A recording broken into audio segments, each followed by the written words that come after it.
Welcome, everybody, to a special episode of Strife's Sanctum.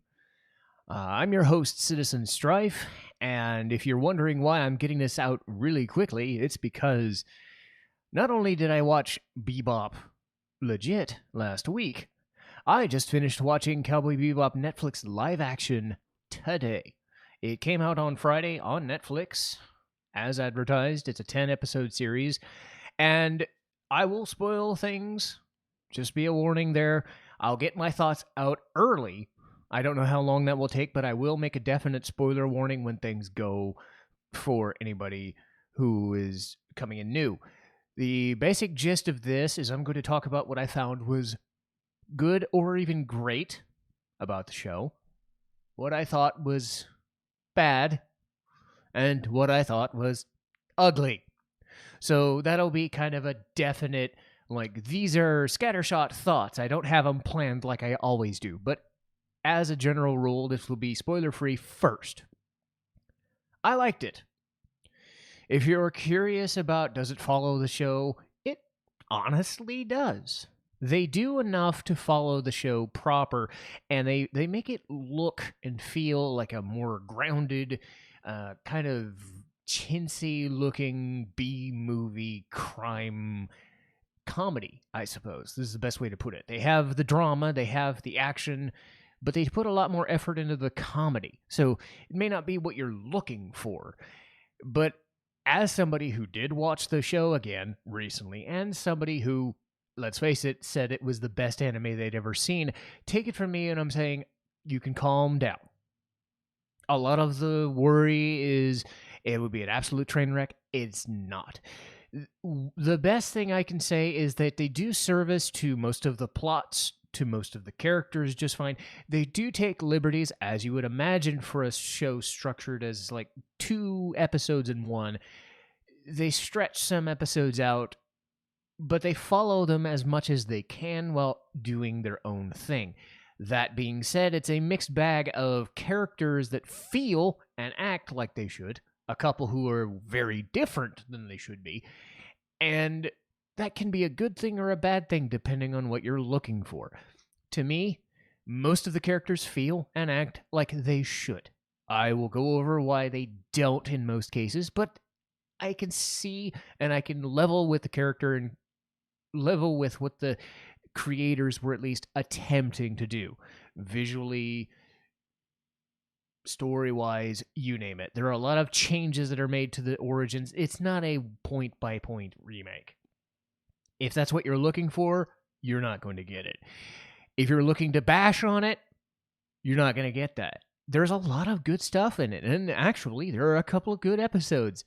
There are legitimately good episodes in here. There are legitimately good characters in here. There's legitimately good comedy in here, mixed in with some of the issues that I will discuss. Do I want to watch it again? Would I want to see a season 2? Honestly, yes. But I know I have reservations about that, what's going to happen if they decide to do so. And most of it has to do with the ending and what they were deciding to do with that. So the best thing I would say is that they adhere to the anime as much as they can, but they are willing to stretch the boundaries, add a few things in here that work or don't work depending on what you're looking for out of an adaptation of the show. But it looks like Bebop, it feels like Bebop, it acts like Bebop. It's fine. Don't let any of the naysayers fool you. It's just fine. It could be better, but it's not going to ruin your day. There are a few things that might piss you off, but you're going to have a good time. So you can sigh a breath of fresh air. It's not as bad as Ghost in the Shell. I don't know if it's as good as Alita live action. I'm pretty sure it's not. But again, it's not going to replace the anime. It's not trying to replace the anime. It's doing something different. That being said, if you don't mind the spoiler warning, this is your spoiler warning right now. So, okay. As far as people who don't want to be spoiled, don't mind being spoiled, let's get on with it. So, what do they do well? Well, right up front, Spike and Jet. Spike and Jet are amazing. Spike and Jet own this show. John Cho and I believe it was Mustafa Shakir. They're amazing. I know there was probably a little issue with Jet being, African American instead of a big white guy, but he looks the part, he acts the part, he feels like Jet. They made a few changes to his backstory to make him kind of like Barrett from Final Fantasy VII, if I'm being totally honest. He has an ex-wife, as opposed to not being married or anything like that. He has a daughter, and that's a bit shocking, but it does add to his subplot, I think, because Jet is the best character in the show. His whole mantra is, I want this to be a family. I don't want anybody to have any harboring issues between us. I want us to be a good person. And he's right. He's an ex-cop who had his arm blown off.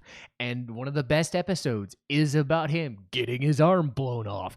And they do that episode justice. It's really good. It's mid-season.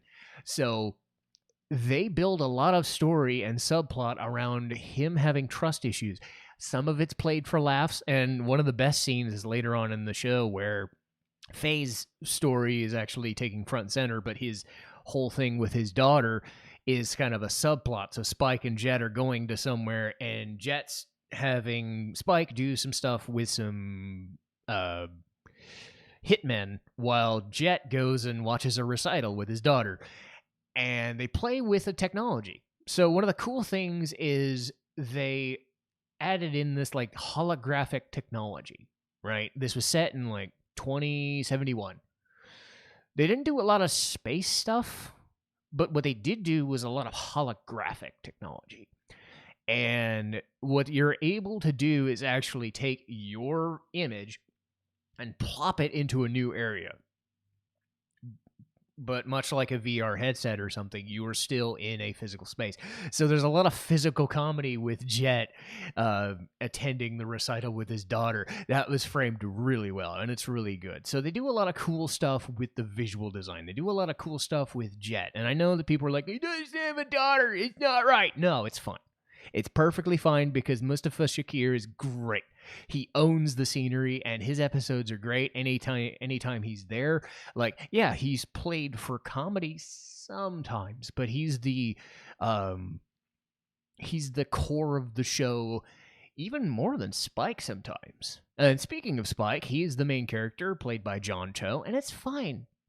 He's amazing. John Cho slipped right into Spike Spiegel, and it is just slick. He plays him exactly like you'd want. It's like Steve Bloom coming back to life yet again. And any worry about Spike on the big screens? Nope. He looks the part. He's got the blue suit. He's got the cigarettes. He's got the beer. He's got the just laissez-faire attitude, but there's a reason. And a lot of the later parts of the show and a lot of the cool stuff in the middle is building to the finale, which is about Vicious and is about Julia. And the benefit is that they will go into a lot more Julia and Vicious stuff, and I do appreciate that. This show focuses a lot on the crime drama aspect, them growing up in the Syndicate. They have a whole episode devoted to their time in the Syndicate. It's really cool because that's not something the anime ever did. They gave you 2 or 3 minutes and let you connect the dots. I liked that. I liked the fact that they were willing to show Vicious and Spike together as not what I would call friends, but sworn brothers kinds of thing. And then they give you the inner workings of the mob kind of thing, and it worked for me. Any other time Spike is dealing with his informants and other things, and he's interacting with the episodes as they are. His run-in with Piero LeFou is great. The other best episode, if not the best episode, is running into Mad Piero. They actually have Vicious break Mad Piero out of prison, out of the lab that he was in, to fetch him on Spike, to sick him on Spike, basically. So that gives Vicious a bit more like meat on the bones. And I'll talk about Vicious later, but for that episode, it's awesome seeing what they do with the Mad Piero guy, because he owns the scenery. He gets the laugh down. He gets the Why is he so unkillable down? Why is everything so awesome down? That's probably the best episode. It's episode 8. It's called Sad Clown A Go-Go. It's the Mad Puro episode. It's amazing. Okay? There's some great shit in here. It's perfect. It's exactly what you want. It's the creepy clown shit in the theme park. It works. So it's great. Spike, when he's talking with friends in the bar, it's great. He just has this aura about him that just works, that exudes confidence, but he also is willing to show that sensitive side to him, and it's fun. If nothing else, the show is fun, and it has stakes where it needs to. It adheres to the anime when it needs to. It's not perfect in that regard. It changes some names and faces around, but if you know the references, you know what they're going for, and I don't think anything truly detracts too much. But like I said, episodes 5 and episodes 8 are really good, and some changes to the main characters are fine. That being said, we're getting to the bad now, and I said that Spike and Jet were amazing, everybody else hit or miss. Let's start with Faye. She's a bit too jovial. Daniela Pineda, I believe is her name. She plays her too jovially. I don't care about her outfit change. I can understand why they changed her outfit. It's fine.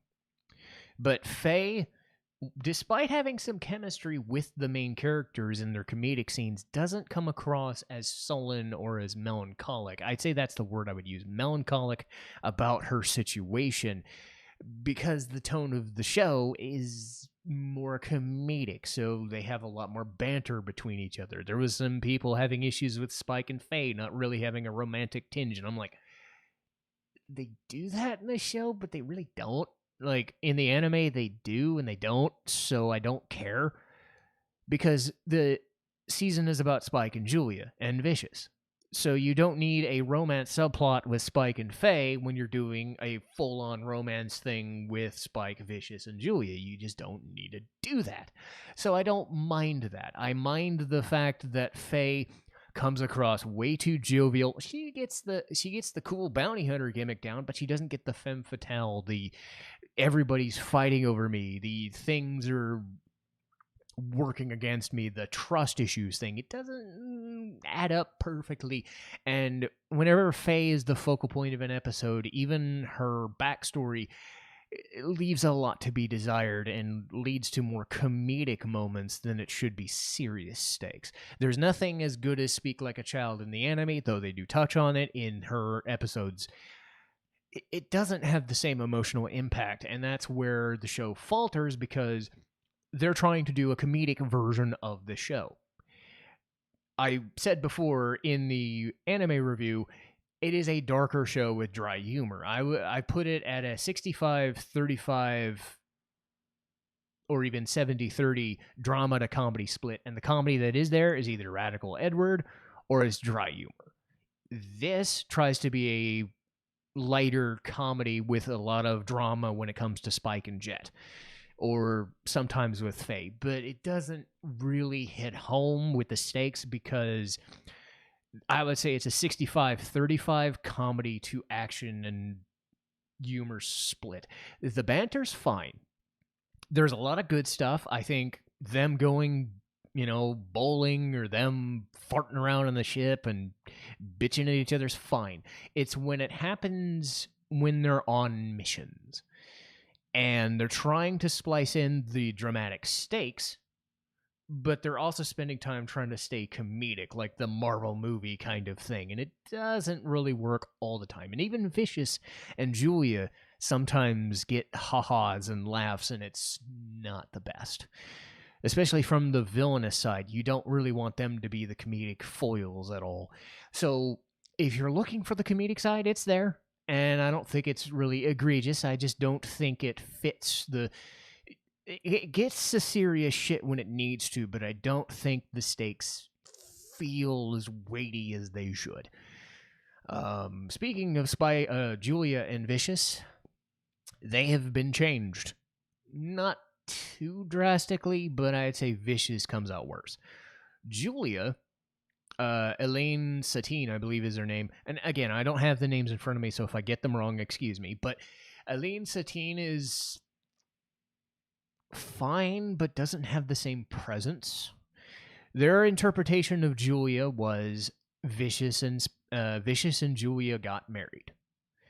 That's a contentious issue, I'm sure, but it does justify, like, why is there a love triangle? Well, Spike had a relationship with Julia and tried to escape, and Vicious found out, and Vicious kind of took her hostage, kind of. The issue is that Julia doesn't exactly exude, like, confidence, even though in the anime it's not like she is. It's just that Mary McGlynn's voice is so domineering in most cases and very dark and stern that she still came off as a commanding presence.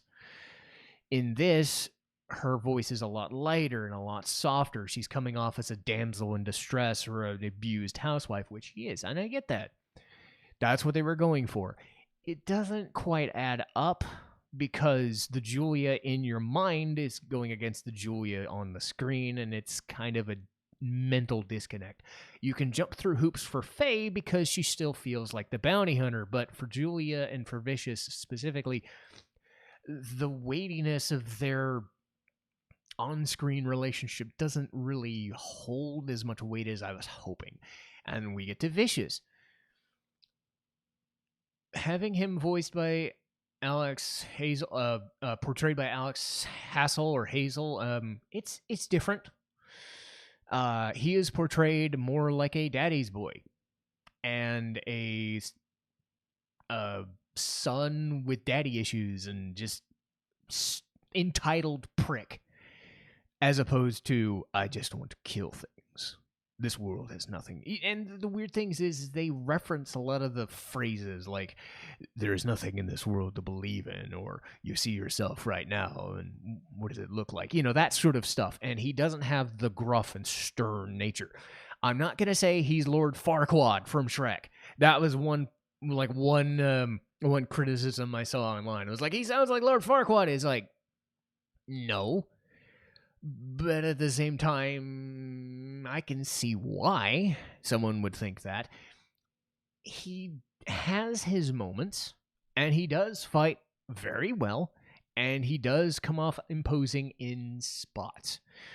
But the problem is, it's in spots. What they decided to do with him was make him daddy issues guy. And I get everything handed to me. I don't earn it. I'm a drunk. I'm a whatever. And then I go and beat my wife. It's very bleh. But given what they ended up having Julia do, it's kind of interesting in a way because, again, we are in spoiler territory, so I will mention this. The episode in the church is the finale. So Vicious is fighting Spike, but for some reason Julia has escaped custody and is actually going to said church.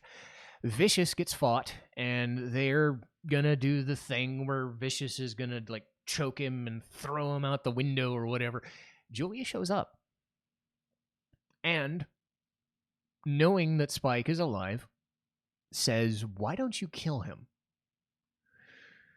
Just kill him and we can run away, or kill him and we can take over, or something like that. So what happens is Vicious has decided to kill the elders. So they actually moved that subplot into this first season. So he's already done that. Julia, sensing an opportunity, has said, why don't we run the Red Dragons? Spike decides not to. And it didn't occur to me until she said, well, what do I want? What about what I want? And then it transpires that Julia herself shoots Spike and then holds Vicious hostage and takes over. I get what you're saying. What the fuck? But if you bear with it, you can understand they adhere to the Bebop lore and they give Julian a new backstory. They keep Vicious around enough, but you also understand that because Vicious is the way he is, there's only so much that Vicious, this entitled guy as the leader of the thing, subservient to Spike or in Spike's shadow or even in his father's shadow, whatever. There's only so much meat that you can get off of that. By having Julia be the one to take over, now you've expanded the lore, and you can say, okay, if we're going to get a second season out of it, now we have the added weight that Julia herself could turn into that more self-assured character that you kind of wanted her to be at the, like, how I envisioned Julia to be. So you sacrifice Vicious's importance to elevate Julia's. It's an interesting idea, and it's almost like those Star Trek those Star Trek remake movies with Chris Pine and whatever. They took their own way of doing the Star Trek lore, but they didn't kill off the anime version, because again, you can watch the anime just fine and enjoy it the way you want to, but they're going to try and do their own thing. The way this show works is they adhere to the episode lores as much as they can while still trying to do their own thing. And now they have the ability to expand and try something different with Spike and Julia, and even Vicious. Maybe Vicious doesn't stay the conniving, prissy, whiny kind of drunk Vicious type. Maybe they build to that, and maybe you end up getting the characters Vicious and Julia that I envisioned just later than you want. So, again, the tone of the show is very comedic, and some of the things are lost in translation, but I still think there are some good things to be had. That being said, for all the benefits and stuff that they had with all the images and all the technology and all this stuff, I think they cheapened out when it came to visual design. It's very dark and kind of grungy and not super colorful. A lot of it is set at night, or a lot of it has these weird camera angles. One thing I noticed was outside of Brain Scratch, episode 6, where you can kind of get away with a lot of the weird camera angles because you're doing like a mind fuck. A lot of the like slow camera angles and zoom ins and all the weird things kind of take away from the impact, because you're trying to do a movie, but it comes off as like a B-grade TV show, and it looks like I remember it like people called it like a YouTube sketch or a Nostalgia Critic sketch. They're fine for what they are, but if you try to do that in a show like this with the Netflix budget, it's kind of like, I don't know. It doesn't fit. So there's all these weird, like, angular shots and weird close-ups, and it's fine, but it gets distracting. And the look of the show is going for that more, like, late-night grungy, like, B-movie or maybe even HBO type thing, but not even that, right? Because even, like, on HBO, like, if I was watching Oz or something, I'd be like, nah, this looks really fucking good. This looks like Oz, but maybe a step or two down in skill, and it just kind of comes off as like low rent. And I don't really have a lot to go on because I don't really watch all that stuff, but you'll know it when you see it. You're kind of like, well, this looks good, but for some reason it just feels off-putting somehow. And I think that might have been a design choice, and whatever, that's fine. It's just a bit so you have the Spike and Julia thing, you have the Faye thing, you have the camera angles and it's kind of getting in the way of the awesome music, the awesome looks of the characters and the feels. But now we got to get to Ed. And what can I say? Look, Ein is great. Ein's in there for a couple episodes, and he's funny, but he's a dog. He's not going to do much.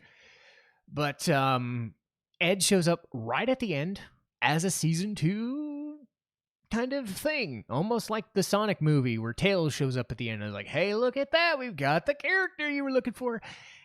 And here's the problem. It's going to sound weird, but the exact reason why Ed does not work at all is because she is Radical Edward. She looks, she sounds, she acts exactly like Radical Edward to a T. Same outfit, Same hair, same look, same goofy grins and talking weird, and oh my god, spikes, be going.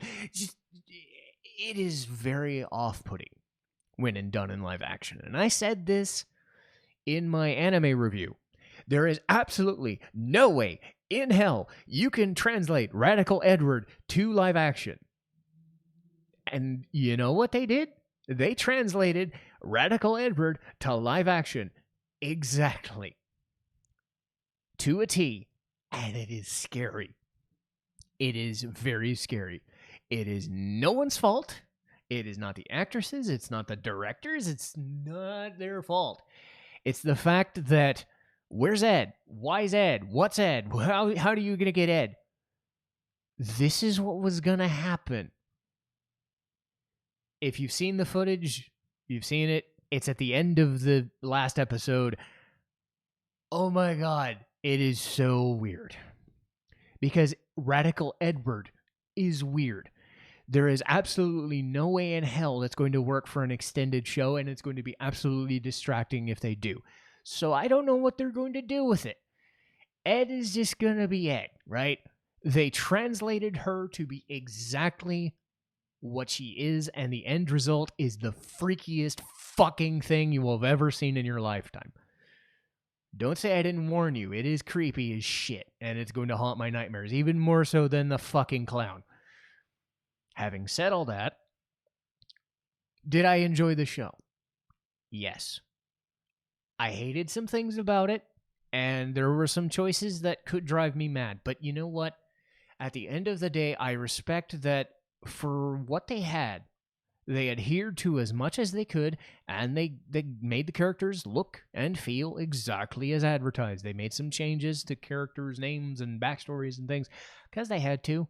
They might have made some budgetary choices in how they framed a lot of the plots, but the plots felt like the show.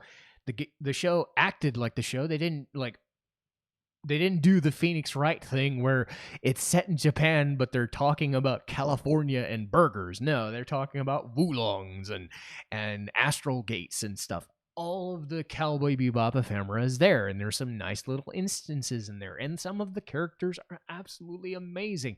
Some of the translations of some of the episodes to live action make so much good material.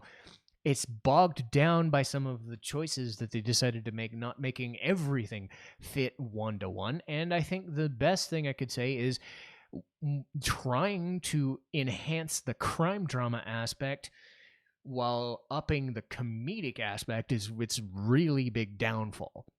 Because the crime drama and crime action, it's great. But the banter doesn't coalesce perfectly, and some of the characters and what they do doesn't end up perfectly. So this is a split down the middle sort of situation. I'm on the happy side. I enjoyed it. I told my parents, hey, you will probably enjoy it. You can lighten up. I think it's perfectly acceptable. It's not going to replace the anime because what could, right? But for what they were trying to do, I think it was just fine, and I think I could deal with another season of it. Edward be damned, you know? But again, it's not Ed's fault, and I said that. But we'll see. I think they can take what they learned, but this is the same thing. You're not going to please everybody. We learned that with Star Wars, because what's the joke? The people who hate Star Wars the most are Star Wars fans, that sort of thing. If you don't let a thing surprise you, you're not going to like anything. So keep your expectations somewhere in the middle. But I think you'll be pleasantly surprised. It's perfectly fine, with some good moments in there, tacked onto some stuff that could have needed more work or could have changed a little bit. But they didn't strictly adhere to the anime, and it's perfectly fine. They did what they had to do, and they ended up with something that I enjoyed for a couple of days. It wasn't a complete joke. It wasn't a complete parody. It didn't make me hate anime adaptations of, into live action. I think you could do more. I'm okay with the second season of this. It's not going to rule my world or anything, but I'm fine with it. So, take my opinion for what it's worth, or just go back and rewatch the anime, because that's always going to be there, and it's the best anime there ever is, at least in my opinion. But anyway, just wanted to get that out there, so I will skip another week, and then going next week, we will do Phoenix Wright. But I wanted to get this out there while I had it fresh in my mind, because I binged watched 10 episodes and I'm tired. So, I will see you guys next time. Citizen Strife signing off.